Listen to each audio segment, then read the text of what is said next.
Olá, tudo bem?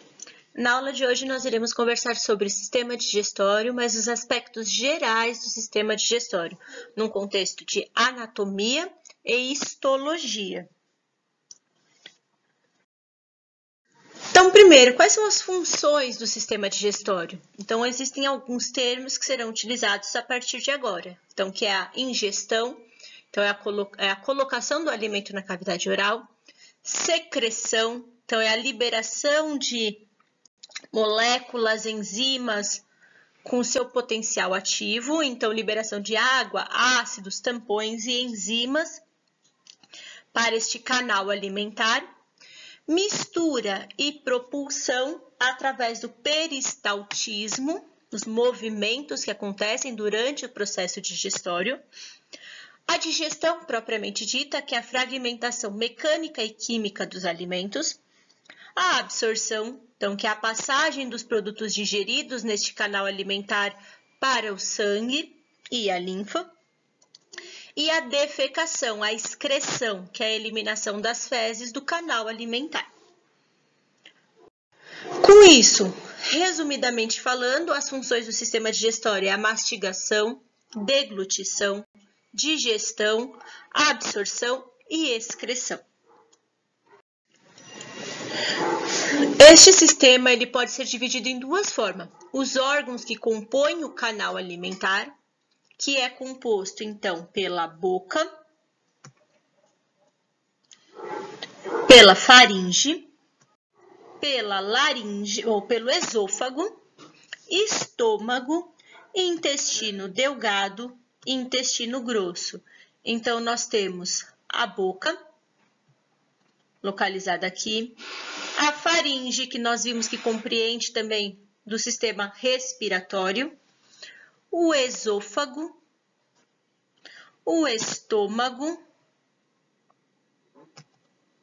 intestino delgado, que é composto por três partes, duodeno, jejuno e íleo, e o intestino grosso, que compreende o colo ascendente, colo transverso, descendente, sigmoide, reto, canal anal e ânus.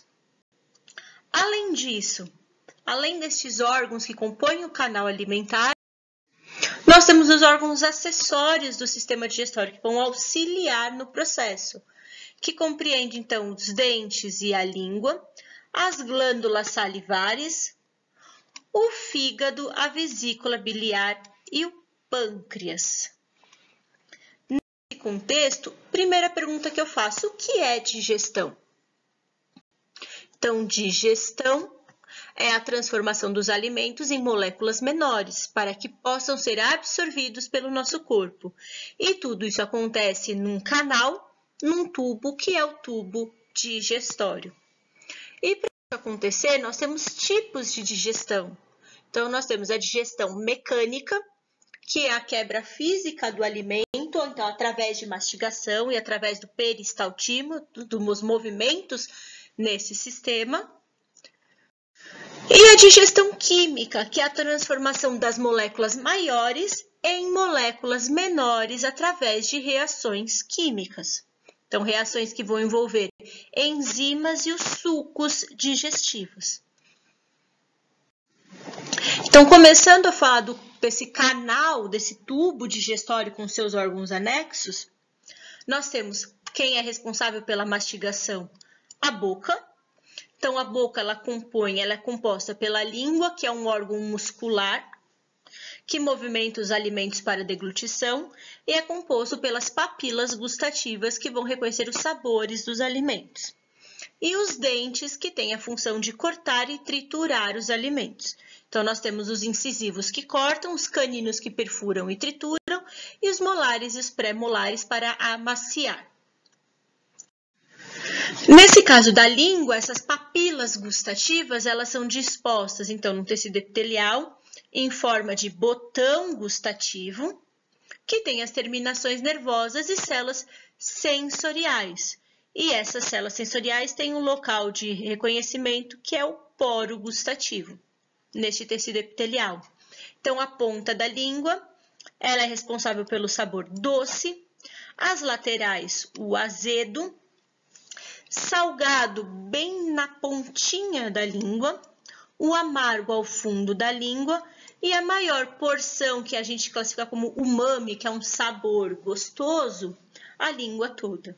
Então, quando a gente queima uma papila gustativa, a gente perde a sensibilidade daquele momento, até aquele tecido ser reepitelizado e formar novamente esses botões gustativos.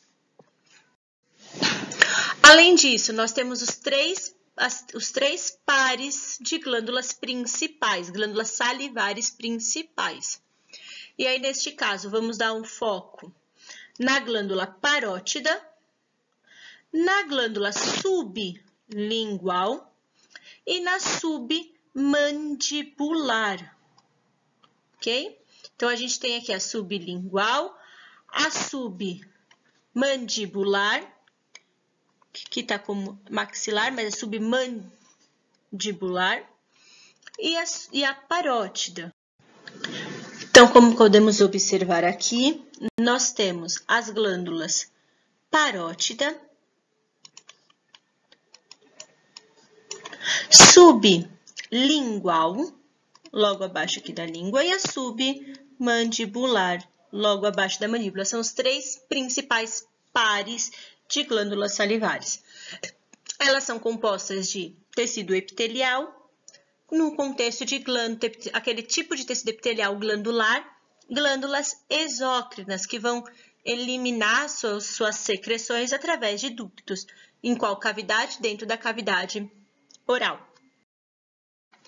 Então, essas glândulas salivares, elas consistem numa série de ductos ramificados, que são conhecidos como os ácinos, então esses cachinhos terminais, de formato esférico e tubular. Então, elas são compostas por células que vão estar secretando tanto a saliva como enzimas importantes para a digestão. Por curiosidade, a título de curiosidade para vocês saberem, o pesquisador Pavlov, em 1904, ele ganhou o prêmio Nobel justamente por esse contexto da salivação. Então, ele foi reconhecido no seu trabalho de digestão, através do conhecimento dos aspectos que a gente chama da condição clássica, então da salivação. Qual foi o trabalho que fez ele ganhar o Nobel? Ele viu que os animais, quando eles estavam próximos da comida, eles salivavam.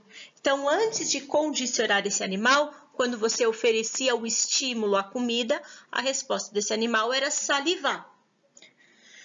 O que ele pensou? Será que a gente consegue condicionar este animal através de estímulos nervosos, estímulos neurais, para a salivação? Será que essa salivação está relacionada com estímulos neurais? Então, quando ele tocou um sino, ele viu que o cachorro não respondia, então ele não estava condicionado a salivar através do toque do sino. O que ele fez num grande período? Ele condicionou esse animal. Então, toda vez, durante esse condicionamento, toda vez que ele ia dar comida, ele tocava o sino. Toda vez que ele dava comida, ele tocava o sino. Então, o cachorro salivava por ver a comida e associava aquilo ao tocar do sino. Quando esse animal, então, ele foi condicionado, apenas de tocar o sino, ele já entendia que ele ia receber a comida. Então, já salivava, mostrando então esse condicionamento clássico. E isso deu o prêmio Nobel a ele em 1904. E é algo que a gente utiliza até hoje. Se a gente for pensar em adestramento, a gente ensina truques para os cachorros, para os animais, através de estímulos. E não só para os animais, a gente também aprende através de estímulos. Então, o que nós temos nessa glândula salivar, nessa saliva de tão importante? Então, os três principais pares que eu quero que vocês lembrem é o contexto então, das glândulas parótidas, submandibulares e sublinguais. Nós produzimos de meio a 1 litro de saliva por dia e seus componentes eles são compostos de 98% de água e 2% de soluto. E o nosso pH da saliva, a gente considera um pH neutro, então em torno de 7, pH neutro. E quais são os solutos que nós temos nessa saliva? Então, nós temos íons de sódio, potássio, cloreto, bicarbonato e fosfato para fazer um sistema tampão e manter este pH no contexto neutro. Nós temos também muco para lubrificar esse epitélio, algumas barreiras de proteção, então como anticorpos e enzimas que já podem fazer a eliminação de patógenos direto aí para não entrar e não digamos assim, infestar ou contaminar a gente. Então a gente já tem uma barreira de proteção na boca, composta por enzimas e por anticorpos, e nós já temos uma enzima digestiva, que é a amilase salivar. Então tudo isso já ao entrar o alimento na boca, ele entra em contato com tudo isso. E a presença desse alimento na boca estimula as glândulas salivares a secretar. E tudo isso também é através do nosso sistema nervoso autônomo, que exerce esse papel importante na salivação. Quando a gente for falar da fisiologia da digestão, a gente vai entrar em mais detalhes sobre isso. Então, quais são as funções da saliva? Uma função digestiva, então através da enzima amilase salivar, que começa a quebra do carboidrato. Então, como lubrificante e solvente, essa saliva também facilita a deglutição desse bolo alimentar, solubilizando os alimentos e a preparação do sabor. A defesa contra, então, o organismo, proteínas antimicrobianas. A mecânica, que é a lavagem das superfícies bucais, após a ingesta de algum alimento, e a capacidade do tamponamento, então, através daqueles íons, a estabilização do pH salivar. Então, a gente tem a amilase salivar, também conhecida como, essa enzima é conhecida também como pitialina, que tem início da digestão do amido na boca. Temos também um pouco de lipase lingual, que tem a quebra de lipídios, mas vamos focar apenas na amilase salivar como enzima principal na saliva. E nesta etapa não ocorre nenhuma absorção e há a formação do bolo alimentar. Seguindo, então, esse alimento vai passar para a faringe, que é aquela mesma faringe do sistema respiratório. Então, nesse contexto, o alimento começa a ser deglutido. E nessa deglutição, a partir de agora, a gente não controla, então tudo ocorre através dos músculos lisos. Então, esse alimento vai passar pela faringe, pela orofaringe e a laringofaringe. E o próximo caminho a ser seguido no esôfago. Então, no esôfago, a gente vai ter o ato da deglutição. Então, o ato de engolir o alimento tem a sua fase voluntária, quando a gente ainda controla, e a partir do momento que a gente engole, é a fase involuntária. A fase, então, faríngea já é involuntária.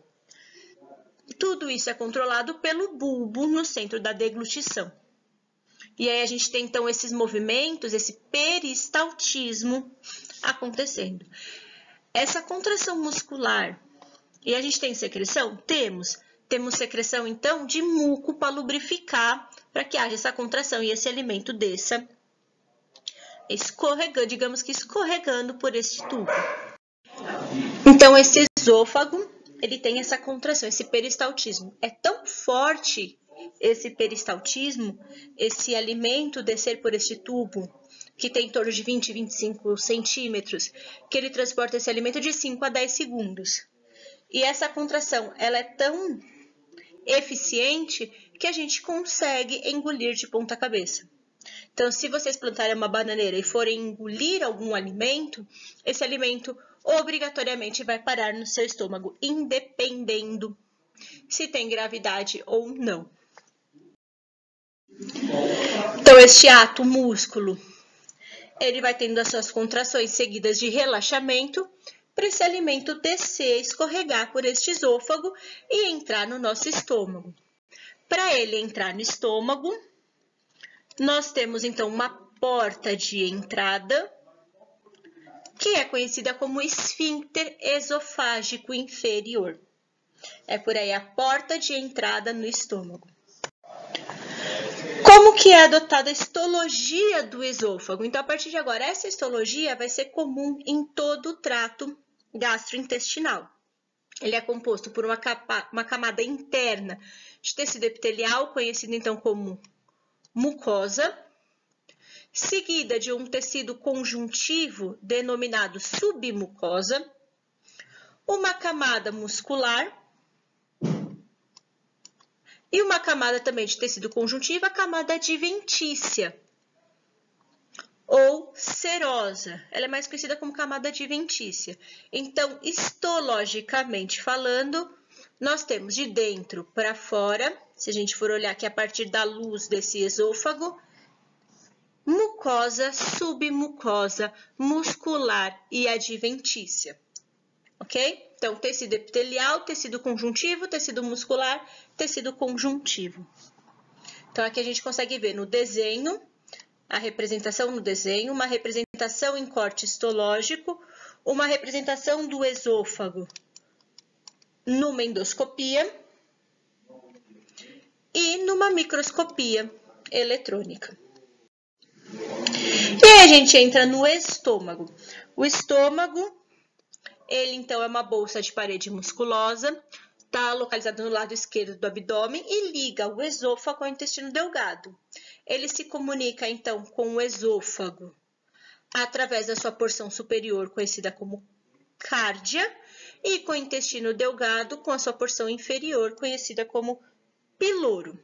E vai transformar aquele bolo alimentar que desceu da boca pela faringe e pelo esôfago, quando cai no estômago, numa massa acidificada, semilíquida, denominada quimo. Então, anatomicamente falando, o estômago ele é dividido na sua porção inicial, que é a cárdia, o fundo do estômago, formando então a curvatura maior e na parte interior a curvatura menor, o corpo deste estômago, a parte pilórica, que nós temos o antro também, essa porção final do estômago, o esfíncter, então a gente tem tanto uma porta de entrada, que é o esfíncter esofágico inferior, como uma porta de saída para o intestino delgado, que é o esfíncter pilórico. E como que é a estrutura histológica de um estômago? Então, a gente também tem nesse estômago, através aqui nessas imagens de endoscopia, a gente pode ver que ele tem movimentos, ele tem essas ondulações que ajudam na digestão. Então, ele tem motilidade, ele tem esse peristaltismo estomacal, com movimentos de propulsão e retropulsão. Tem secreção? Tem secreção do suco gástrico, então de 2 a 3 litros de suco gástrico por dia, com um pH ácido, um pH 2. E diversos tipos celulares que vão secretar as enzimas e o suco gástrico. Tem absorção no estômago? Tem pouca. Nós temos algumas células de mucosa de absorção que principalmente vão absorver água, íons, alguns ácidos graxos, alguns fármacos e o álcool. Então, histologicamente falando, nós também temos aquele contexto, mucosa, submucosa, muscular e adventícia. E na parte muscular, nós temos 3 camadas musculares para poder fazer o peristaltismo. Então, nós temos músculos no seu contexto longitudinal, circular e oblíquo. Focando nessa histologia do estômago, nós temos então um tipo de tecido, um epitélio glandular, principalmente um epitélio estratificado. E nas criptas, a gente tem aqueles epitélios colunares, se a gente for olhar, prismático, com as células secretoras. Então, no epitélio glandular, a gente consegue ver glândulas formadas. Quando a gente pega na parte mais da luz dessa histologia, a gente consegue ver, então, umas fossetas gástricas, aqui, com tecido epitelial cilíndrico, ó, células alongadas e núcleos elípticos. Também na parte da mucosa, a gente vê um tecido estratificado, várias camadas de células. Então, ele é um tecido que varia bastante, mas a parte glandular contém nessas fossetas gástricas. Quais células nós temos nessas fossetas? Então, nós temos as principais células desse tecido, do estômago, são as células, então, de mucosa. Então, a gente tem células que secretam muco, células caliciformes. A célula parietal, que ela secreta, então, o ácido clorídrico e um outro fator para digestão importante, que é o fator intrínseco. A célula principal, que secreta a enzima que vai fazer a digestão, então, mas num contexto ainda, uma enzima inativa, que é o pepsinogênio. E uma célula secretora de hormônio, a célula G, que secreta a gastrina. Então, estas células são importantes para o processo da digestão. Células produtoras de muco, a célula parietal, que irá secretar o HCl, o fator intrínseco, a célula principal, que irá secretar a enzima, o pepsinogênio, e a célula G, que vai secretar o hormônio gastrina. E também, por incrível que pareça, tem uma história legal de como foi descoberto a digestão, principalmente o HCl, que foi em meados do século XIX, lá mais ou menos em 1822, pelo Dr. William Beaumont. Então, nessa época não se sabia muito sobre o funcionamento estomacal, pensava que ele era apenas um reservatório da comida para que haja digestão, mas não sabia quais seriam as etapas e as funções desse estômago na digestão. Mas tudo isso mudou em 1822, quando Alex Martin, que era um caçador, ele se acidentou e tomou um tiro de espingarda, mostrando então, expondo nessa ferida, tendo uma ferida do tamanho da palma da mão, certo? Que mostrava uma parte do pulmão, 2 costelas e o estômago. Dr. William era um médico, então, daquela época, do batalhão que estava naquela parte da floresta e foi chamado para atender o Martin. Ele se espantou por Martin não ter morrido com um tiro e Martin, por incrível que pareça, se recuperou. Só que o que aconteceu? Essa ferida ela não fechou, ficou uma fístula. E como Martin era caçador, ele não poderia caçar com essa ferida aberta. Então William, com meio que segundas intenções, chamou Martin para morar na casa dele para trabalhar como jardineiro. E o Martin aceitou. Aí, neste caso, William começou a fazer experimentos com este buraco do Martin. Então, ele colocava, através dessa fístula, alimento nesse estômago e checava. Então, 3 anos depois desse acidente, em 1825, ele teve essa ideia de começar a fazer esses experimentos no estômago de Martin.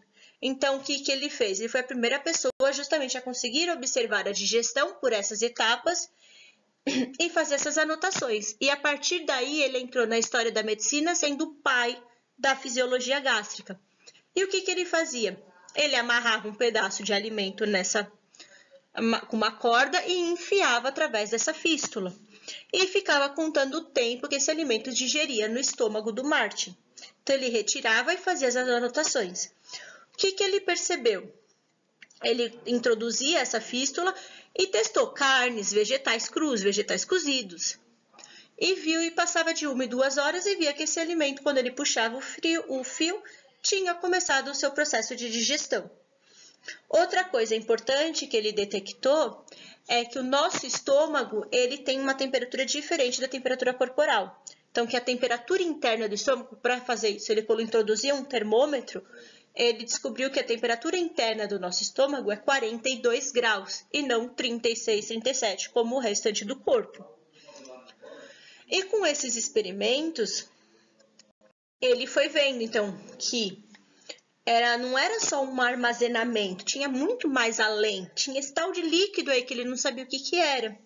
O que ele fez? Ele retirou um pouquinho desse suco gástrico do estômago do Martin e incubou um pedaço de carne nas mesmas condições. Então, colocou a 42 graus também, um pedacinho de carne tanto no estômago como neste tubo de ensaio. Fez esse experimento. E o que aconteceu? Ele percebeu que no estômago esse pedaço de carne digeria em 2 horas e naquele tubo digeria em 10 horas. Percebeu então que, além desse suco gástrico, algo a mais nesse estômago ajudava na digestão. E aí, nesse contexto, o movimento peristáltico, o movimento estomacal ajudava na digestão desses alimentos. Vocês acham que Martin gostava disso? Martin não gostava disso. E aí, teve uma vez que ele se irritou e saiu, foi embora. Mas o que o Bermond percebeu também? Que o estado de humor de Martin mexia com a digestão. Então, quando ele se exercitava, a digestão era mais rápida. Quando ele estava nervoso, irritado, estressado, essa digestão era mais lenta. Então, ele fez justamente essa extraordinária observação que a raiva prejudicava a digestão. E descobriu que o exercício físico melhorava essa digestão, que os vegetais demoravam mais que a carne para serem digeridos e que o leite coagulava antes de ser digerido. Então, todas essas observações que até então não eram sabidas foram descobertas por Belmonte através desses experimentos com Martin. E aí ele comprovou que a digestão de todos os tipos de alimentos se iniciava ao mesmo tempo, sendo que o suco gástrico era responsável por essa dissolução dos alimentos sólidos, necessitando então uma temperatura elevada para acontecer.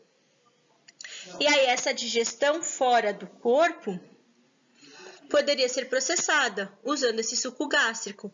E aí vários alimentos teriam tempos diferentes para acontecer. E também ele provou que fatores externos, como o exercício e as emoções, interferem na digestão. E aí, com isso, ele se tornou o pai da fisiologia gástrica. E o que tem importante, então, nesse estômago, nessas secreções estomacais? As células parietais são as produtoras desse suco gástrico, do HCl, que tem um pH ácido, um pH 2, que tem a função justamente por conta desse ácido, ser um ambiente inóspito para o crescimento microbiano. Então, ele estimula a desnaturação proteica, a secreção da bile e estimula a secreção do suco pancreático. Além disso, nós temos essas células parietais a produção do fator intrínseco, que ele vai ajudar lá no intestino na absorção da vitamina B12. As células principais secretam então a enzima que vai fazer a quebra dessa proteína. Então, eles produzem o pepsinogênio. Como vocês viram em processos biológicos, o pepsinogênio ele é uma enzima inativa.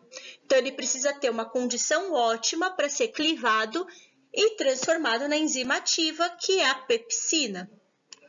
Então, como que esse pepsinogênio ele é clivado e ativado, expondo esse sítio ativo e virando a pepsina, é através do ambiente ácido que o HCl proporciona. E aí essa pepsina vai degradar as proteínas em moléculas menores. E a gente tem um pouco de lipase gástrica também, que degrada triglicerídeos, mas eu quero que vocês foquem na pepsina. Células de mucosa, então a gente tem células produtoras de muco, que vão fazer uma barreira de proteção contra esse suco gástrico. E aí elas fazem essa barreira química contra essa secreção gástrica, para que não haja destruição desse epitélio. E a célula G, que é a produtora do hormônio gastrina, que estimula a gastrina, estimula as células parietais a secretar o HCl, a gastrina que estimula a secreção do pepsinogênio pelas células principais, é a gastrina que estimula a contração do esfíncter esofágico inferior para que o alimento não volte, e ela que aumenta a motilidade do estômago e, por fim da digestão, relaxa o esfíncter pilórico para que esse quimo passe para o duodeno. Então, se a gente for pensar anatomicamente falando, na região da cárdia, essa parte circulada em azul, ela tem mais muco para proteção. Então, ela tem a prevenção, a motilidade aqui vai servir para a prevenção do refluxo, a entrada de alimento e a regulação da eructação, para não retornar o alimento. Então, a gente vai ter mais células secretoras de muco para proteção. Já na parte amarela, que é o fundo do corpo, nós vamos ter as células, então, que vão secretar fator intrínseco, HCl, muco, pepsina e a lipase. É um reservatório, é uma força tônica durante o esvaziamento gástrico, então os movimentos peristálticos estomacais. A parte, então, de propulsão e retropulsão para misturar e triturar esse alimento fica na porção final desse estômago, que está em verde, que é o ântrio piloro, que vai ter, então, a maior secreção de muco para proteção. Então, vai ter a função de misturar, triturar, peneirar e regular o esvaziamento gástrico. Então, tudo isso acontece a quebra através do pepsinogênio, numa condição ácida, quebra em pepsina e tem a degradação da proteína. E por curiosidade, não sei se alguém aqui sofre de refluxo esofágico, então há um jeito certo de dormir. O jeito certo de dormir para quem tem esse contexto de refluxo é deitar de lado para o lado esquerdo, para que o alimento e o suco gástrico se acomode no fundo do estômago e não fique em contato com o seu esôfago, fazendo aquele conceito de mal-estar. E aí, outra parte importante do sistema digestório, por isso que é um sistema também bem legal, é que deu outro prêmio Nobel em 2005 para mais 2 pesquisadores, que é o Berry e o Robin, por descobrirem a relação da Helicobacter pylori com a gastrite e a úlcera péptica. Então, viram que essa bactéria, ela penetra, quando ela entra via oral, ela penetra a camada de muco protetora, ela consegue converter, neutralizar o suco gástrico e proliferar. Depois que ela prolifera, ela começa a causar lesão na parede dessa célula e remover este muco de proteção. Com isso, o suco gástrico, que é ácido, e a enzima que degrada a proteína, começa a lesionar a parede das células e induz uma inflamação. Essa inflamação, então, gera gastrite, e caso você não consiga restabelecer a homeostasia deste tecido, essa gastrite aumenta na inflamação e pode levar até às úlceras, formação de úlcera devido ao H. pylori. E isso é um prêmio Nobel, mostrando o quê? Que a integridade do trato gastrointestinal superior depende desses balanços de fatores hostis e protetores. Então, fatores hostis como bactérias H. pylori, excesso de ácido clorídrico, pepsina, podem causar lesão quando em excesso. Agora, quando nós temos fatores protetores como bicarbonato, prostaglandinas, a produção de muco, nós temos uma mucosa protegida. Seguindo, então, esse alimento do estômago, ele passa para o intestino delgado, que é dividido em 3 partes. A primeira é o duodeno, que corresponde a apenas os 30 centímetros iniciais e é onde ocorre a maior parte de digestão e absorção dos nutrientes. O contexto de absorção de nutrientes ocorre, então, no jejum e no ilho. No duodeno é mais a digestão e a absorção no jejum e no ilho, que são as porções médias e final desse intestino delgado. E é o ilho que se conecta ao intestino grosso. Então, o intestino delgado ocorre a maior parte da digestão e absorção desses nutrientes. O processo se inicia, então, no duodeno, e nele são lançadas as secreções do fígado e do pâncreas para auxiliar na digestão, que aí caracteriza, então, o processo da digestão química. O que é secretado lá? Então, o fígado secreta a bile, que vai ajudar a emulsificar a gordura e a digerir a gordura. O pâncreas secreta o suco pancreático, que atua na digestão das proteínas, dos carboidratos e dos lipídios. E o suco entérico, que é produzido pelo intestino delgado, que é produzido pela mucosa intestinal, possui enzimas que atuam na transformação dessas proteínas e desses carboidratos. Com isso, a gente também agora tem a digestão final desses alimentos. Então, aquelas macromoléculas agora vão se transformar em micromoléculas. Então, aquele carboidrato que entrou através da alimentação, no duodeno ele é degradado a nível de glicose, como a proteína que teve seu início de digestão no estômago vai ser degradado a nível de aminoácidos e os lipídios a níveis de ácido graxo. E aí, ao término desse processo digestório no intestino delgado, agora nós temos então uma massa líquida viscosa de cor branca denominada quilo. E essa digestão vai continuando por esse jejum e ilho. Então, a gente tem as partes, o duodeno, comprimento, então, em torno de 30 centímetros, jejuno, 1 metro, ilho, 2 metros. Então, a gente tem em torno de 3 metros de intestino delgado, que tem movimento, tem motilidade de mistura. Então, um peristaltismo de curta duração. Esses movimentos eles têm que ser lentos para que haja maior absorção dos nutrientes. O epitélio, então, também é composto de células importantes, então, células absortivas, os enterócitos, que tem grande quantidade de vilosidades daqueles cílios para auxiliar, para capturar os nutrientes para ter absorção. Então, nós temos um pH aqui agora, um pH básico, pH em torno de 8. Bom? E essas enteroquinases vão fazer a quebra desses alimentos. Então, a gente tem células absortivas, células caliciformes, aquelas células produtoras de muco, e células enteroendócrinas, que vão secretar hormônios envolvidos na digestão. Então, a gente vai ter a célula S, a célula K e a célula CCK. E células do sistema imune que realizam a fagocitose, caso passe algum micro-organismo.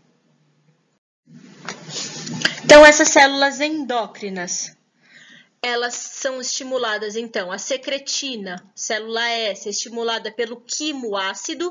Isso eu vou entrar em detalhes mais quando a gente for fazer o contexto da fisiologia da digestão. Então, a gente tem células também GIP, que é estimulada na presença de carboidrato na alimentação, e a célula CCK, que ela secreta colicistocinina, que é estimulada na presença de gordura na alimentação. E após, então, esse quimo, a formação do quimo, os nutrientes são absorvidos nessas vilosidades do intestino delgado e passam agora para o intestino grosso, que após a digestão, então, esse quilo, ele encaminha para o intestino grosso, que é dividido em apêndice, os cólon, então, ascendente, transverso, descendente, sigmoide e o reto. O intestino grosso, então, tem a função de fazer a absorção de água e sais minerais e direciona a parte que não é digerida para a excreção na parte final, que é o reto, que a gente vai eliminar as fezes. Existem bactérias nesse intestino grosso responsáveis que permitem a produção de vitaminas, como a vitamina K, a vitamina B12, que compõem a nossa microbiota intestinal. Então, são bactérias benéficas para o organismo. Então, ele é dividido anatomicamente em ceco, é a primeira parte do intestino grosso, seguida de apêndice vermiforme, então ceco, apêndice vermiforme, colo ascendente, colo transverso, colo descendente, colo sigmoide, reto e ânus. Então, aqui, anatomicamente falando, as partes do intestino grosso. E aí, o canal do reto e o canal anal, eles são formados por um esfíncter anal interno, que é músculo liso, e a partir daqui do esfíncter anal externo, nós voltamos a ter músculo estriado esquelético com movimentos voluntários. Então, a parte voluntária no início na boca e no término do esfíncter anal externo. O restante de todo o sistema digestório é músculo liso, então movimentos involuntários. Então, a anatomia a histologia desse tecido, então também é composto por essa mucosa, submucosa muscular e adventícia, principalmente composto, então, por células que vão absorver água, células absortivas, e células caliciformes, produtoras de muco. Então, a mucosa mostrando o epitélio prismático, as células de mucosa, submucosa muscular e adventícia ou serosa. Função desse intestino grosso, então, absorção, através dessas células chamadas colonócitos, as células absortivas, secreção de muco através das células caliciformes, e a digestão que acontece aí é realizada por essas bactérias da microbiota, com a formação e a produção da vitamina K, que é importante para a coagulação sanguínea. Então, se a gente não tem essa microbiota que faz essa fermentação, e não tem a produção dessa vitamina, a gente pode ter problemas relacionados à coagulação sanguínea. E aí, esse intestino grosso, então, tem motilidade, agitação e saculações do cólon, um peristaltismo em massa, para que haja a formação desse bolo fecal, e a composição das fezes é de água, sais inorgânicos, células que morreram durante este processo, bactérias e materiais digeridos e não absorvidos, e parte de alimentos não digeridos. Se a gente for pensar num balanço de ingesta e excreção e absorção, a gente tem produção em torno de 1 litro de saliva, ingestão de líquidos, mais ou menos de 2,5 litros, 2 litros de secreção de suco gástrico, 1 litro de bile, 2 litros de suco pancreático e 1 litro de suco entérico, totalizando ingeridos 9,3 litros. O nosso corpo absorve 9,2 litros, absorve quase tudo,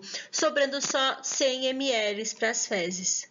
Então, também ocorre um balanço hídrico neste canal alimentar. E aí, lembrando, então, por que é importante a gente ter essas bactérias boas e o que interfere nessas bactérias boas. Então, por exemplo, estresse, ativação do sistema imune, fatores genéticos e uma dieta desbalanceada e medicamentos interferem na população dessas bactérias boas que preenchem o nosso intestino grosso.